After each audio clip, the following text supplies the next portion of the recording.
Di timur fajar cerah gemerlapan mengusir kabut hitam, menggugah kaum muslimin tinggalkan peraduan. Assalamualaikum warahmatullahi wabarakatuh.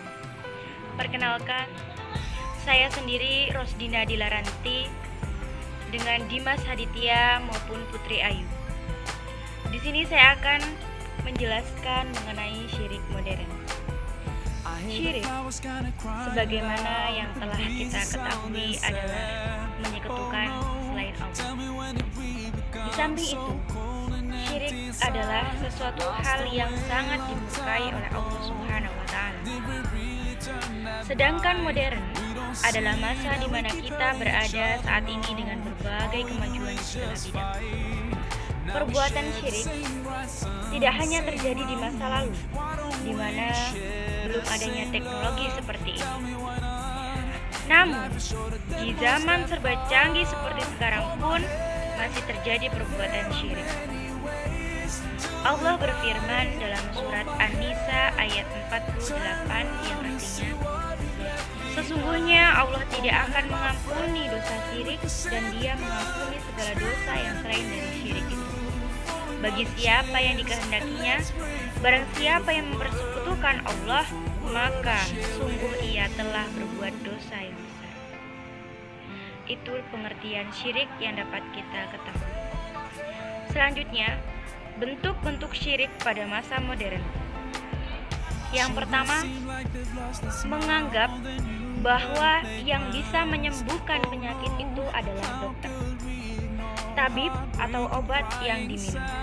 Padahal dokter, tabib ataupun obat hanyalah wasilah atau sarana yang menyembuhkan sakit itu sendiri adalah Allah. Jadi dokter, obat maupun tabib adalah perantara yang diberikan Allah sehingga yang sakit akan segera sembuh.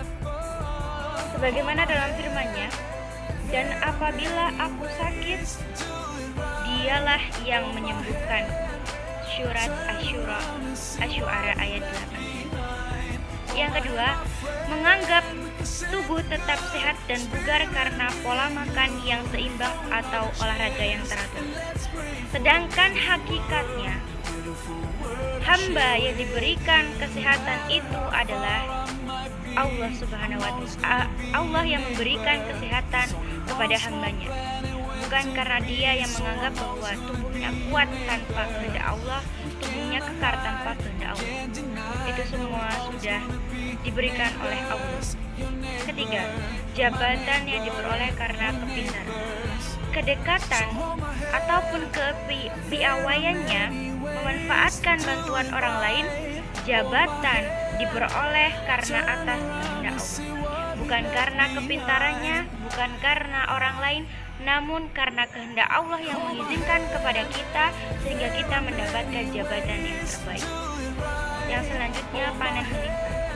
Karena keprofesionalnya mengolah tanah pertanian, dia menganggap bahwa dia bisa mengelola pertanian itu karena dia sendiri, potensi dia sendiri. Itu termasuk dari bentuk-bentuk syirik. Padahal semua itu atas kehendak Allah. Bentuk lain dari syirik modern juga sebagai yang pertama, kesyirikan dalam ramalan, horoskop, dan feng shui. Ini terdapat pada orang yang notabene-nya Cina ataupun Konghucu. Selanjutnya, ada perbuatan syirik yang berupa SMS dengan cara ketik rek spasi jodoh kirim ke nana. Kemudian akan diberitahu tentang jodoh.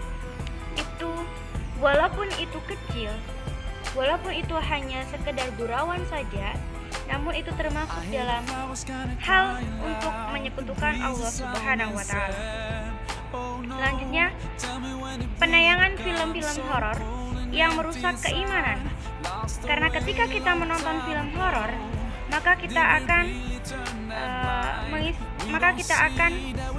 merasa bahwa hantu-hantu itu yang kita takuti. Kita merasa bahwa hantu itu akan menghantui kita.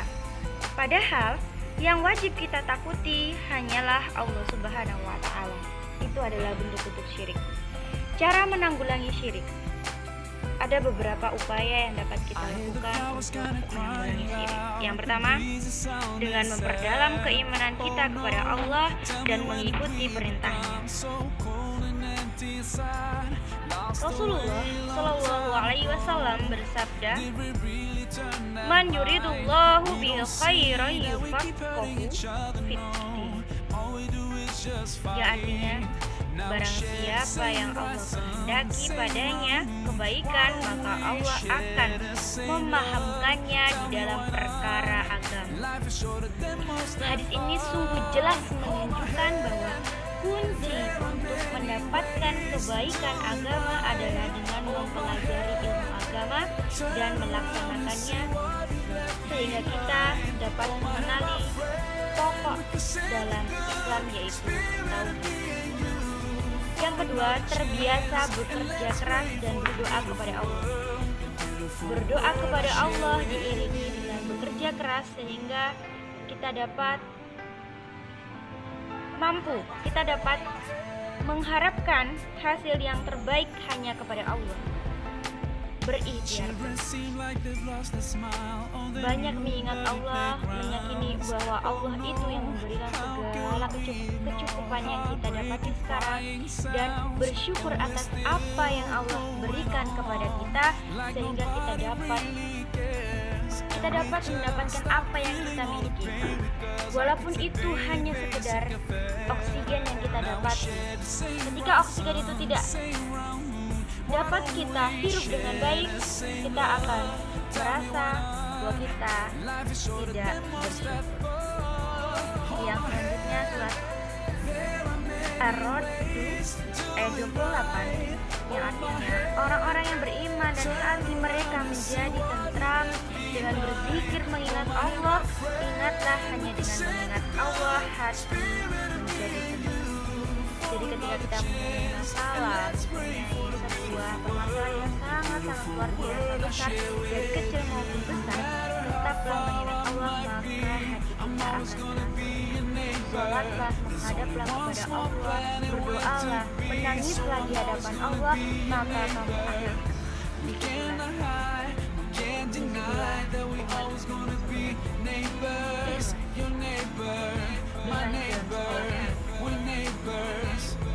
Yang selanjutnya, bahaya syirik akan menghancurkan amalan yang telah kita usahakan, yang telah kita susah payah kita capai, kita cari tentang amalan kita, tetapi kita malah berperilaku syirik, maka amalan kita akan hilang dari kita.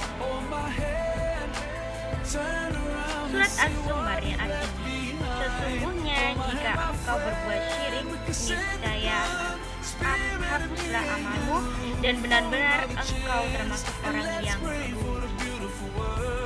Itu adalah surat Az-Zumar ayat 5. Yang selanjutnya, jika meninggal dalam keadaan syirik, maka tidak akan diampuni.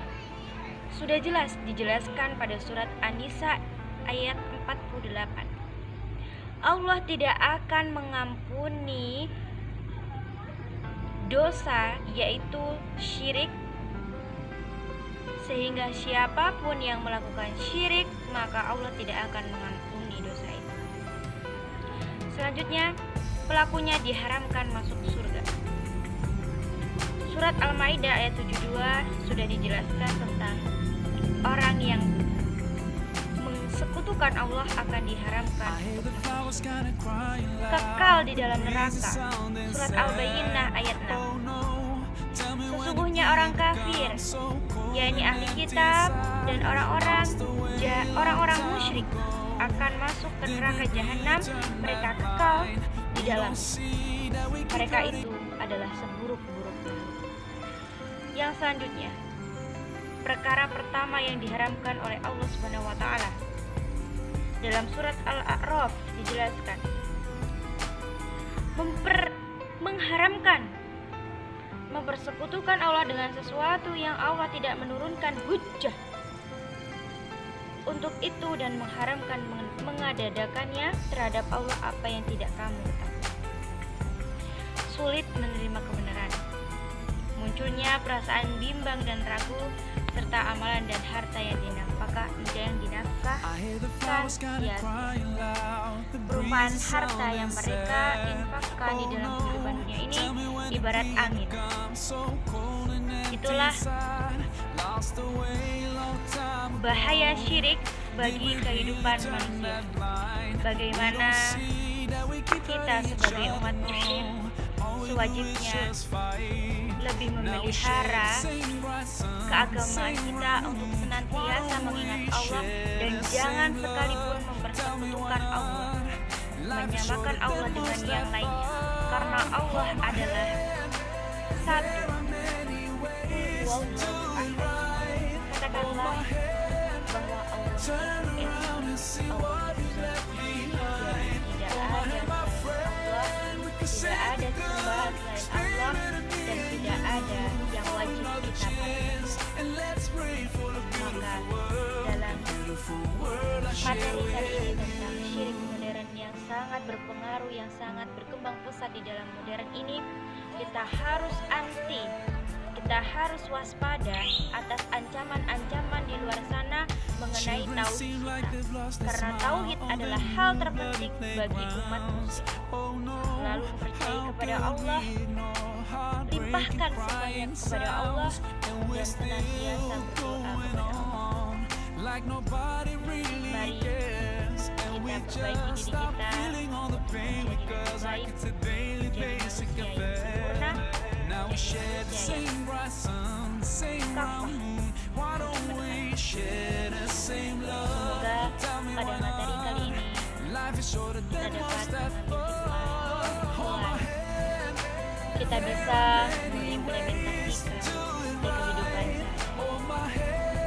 Terima kasih atas